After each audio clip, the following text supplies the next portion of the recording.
مفتی صاحب، ایک صاحب کمنٹ باکس میں معلوم کرتے ہیں مدرس ڈے منانا کیسا ہے؟ بسم اللہ الرحمن الرحیم، الحمد للہ وحدہ والصلاۃ والسلام علی من لا نبی بعد اما بعد۔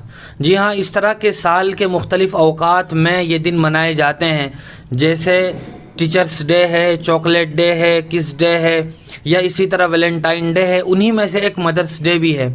آج کل جس طرح ان دنوں کو منایا جاتا ہے کہ کیک کاٹا جاتا ہے، مرد و زن کا اختلاط ہوتا ہے، لڑکے اور لڑکیاں ایک ساتھ ہوتی ہیں اور خوب ہنسی مذاق ہوتا ہے، اسی طرح پھر اس میں موم بتیاں جلائی جاتی ہیں، غبارے لٹکائے جاتے ہیں۔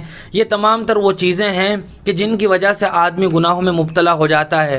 لہذا اسلامی شریعت میں تو ان دنوں کی کوئی حیثیت نہیں ہے، البتہ بدعات اور خرافات سے بچتے ہوئے اور خلاف شریعت باتوں سے بچتے ہوئے اگر سال میں کوئی ایک دن یوم مادر یا یہ کہ مدرس ڈے کے نام سے منایا جاتا ہے اور اس میں والدین سے متعلق، ماں باپ سے متعلق فضائل بیان کیے جاتے ہیں، ان کی اطاعت و فرما برداری کی تلقین کی جاتی ہے، آرٹیکلز پڑھے جاتے ہیں، لٹریچرز لکھے جاتے ہیں، تو اس کی تو گنجائش ہے۔ البتہ جو کچھ ان دنوں میں کیا جاتا ہے ان سے بچنا بہت ضروری ہے۔